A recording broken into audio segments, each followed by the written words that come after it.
Our new Foreign Minister has this weekend called on the West to heal its rift with Islam. Bob Carr says recent events in Afghanistan are troubling signs about the growing divide between the two cultures. Our next three guests have had feet at one time or another in both camps. They grew up in Christian, or at least nominally Christian households, but as adults they decided to convert to Islam. So what prompted the switch? Susan Carland is a lecturer at Monash University in Melbourne. David Stanley is an electrician from Sydney, and Stacey Mohammed is a 25-year-old mum from Brisbane. Good morning to you all. Thanks for joining us. Good morning. Susan, if I can start with you, what prompted your decision to convert to Islam? I think I was a teenager when I became Muslim, and I think it was when I was a teenager I started just to have big questions about life, the universe and everything, and I started to explore lots of different answers to those questions, and much to my surprise, Islam seemed to be the one that continually came back to me with the answers that made the most sense to me. So eventually, yeah, when I was 19, I decided to convert. You say you were nominally Christian beforehand. Was your faith always a strong part of your life? Yeah, absolutely. I knew that I always believed in God, and I was raised in a household where we did go to church and those sort of things. And so it was always a very big part of my life and always a very positive part of my life. But I think when I was in my teens, I just started to wonder if I believed what I did because I thought it was true, or if it's just what I'd been raised to believe, and that's what sort of prompted the outward exploration, I guess. Okay, this is really interesting. David, describe your life before you converted to Islam. Typical young Aussie guy. Used to go out and, drink, smoke, have fun, just do crazy things. Also, I used to be quite a racist. Yeah, right. Yeah, and I didn't like Muslims at all. What did you know about Muslims before you became what I thought I knew about Muslims? Okay, so firstly, what I thought of Islam is I actually thought Islam was a place, and Muslims came from this place, and they hated everyone, and whoever wasn't a Muslim, I thought they wanted to convert them, and that was it. They're all from Islamabad.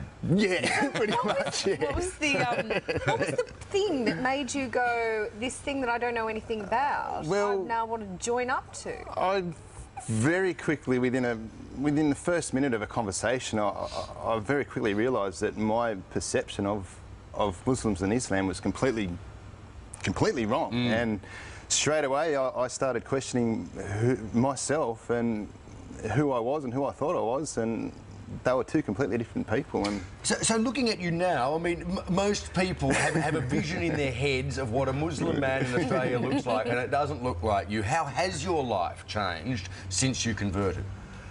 More on a personal level, physically, like looking after myself a bit better, not drinking, not smoking, which I really wanted to fix up quite some time prior to that, but I just needed that initial kick. And just being a better person, not judging people the way I used to and denied that I did.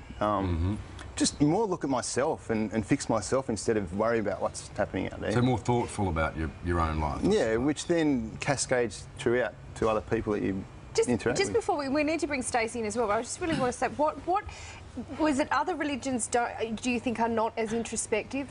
There's obviously not as much focus on health, but they don't force you to be a better person? No, totally not. It just wasn't working for me. Yeah, like I tried, other things, and in my heart it just wasn't sitting right, I'm not saying anything wrong about them, just for me it didn't work. So Stacey, you also had what many would describe as a typically Australian upbringing.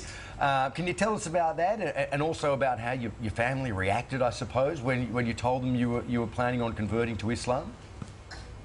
Yeah, my family, they're very supportive. I grew up in a very small country town in northern New South Wales. I had a great upbringing. I had a loving family. I'd say I was probably agnostic. So I didn't really tell them about my journey because it was really inner journey rather than, telling everyone about what I was thinking about doing. And I started about 2008, so when I told them in 2010, they already had sensed that there was some changes within, so They handled it really good. And I would say that we're probably closer now that I'm a Muslim than before. Very interesting. Stacey, when you hear about a terrorist attack that is carried out in the name of Allah, what does that, how does that resonate with you? And how far removed is that sort of behaviour from your actual religion? I feel sad because I would feel sad if any innocent person died overseas or here. Doesn't matter what religion, any innocent person's death is quite sad. But I also feel sad because my religion is misrepresented, and I know in myself what Islam is, but you can't really show that on a 30-second news clip every night. So it's quite complex. And I feel like quite sad because I'm going to be representing Islam and people are going to look at me like I'm linked to terrorism. So that's not how I want my life to be and how I want my son's life to be when he grows up. So it's quite sad. It's interesting, isn't it? You know, the media and in fact the public, I think, concentrate on the excesses of a particular group of Muslims, regards to the treatment of women, for example, regards to you know, terrorist activity. But we don't look at the Irish, for example, who blew each other up for, you know, 100 years and say, oh, it's because they're Christians, they're all terrorists. You know, we don't look at people in the deep south of America who have a very strict attitude towards the place of women in their house and feel fearful of them because of the way they treat their women, you know. I guess it's one of those things. It's about education, isn't it? Totally. Islam did become, you know, post September 11, a religion that was not really known about and therefore feared. And then all of a sudden, it's oh wow, it's all this killing because of Islam, and so of course it's going to instill the fear into normal everyday people. I mean, you know, I think it's a discussion definitely worth having, and we'll have to have it some other time because we're out of time right now. But yeah, maybe we can discuss next time, you know, where Islam itself sits on those extremities of I guess, more a cultural thing than a religious thing, Anyway, look, thank you so much for joining us all this morning. Susan, Stacey, David, thank you very much. Lovely to have your company. Thank you.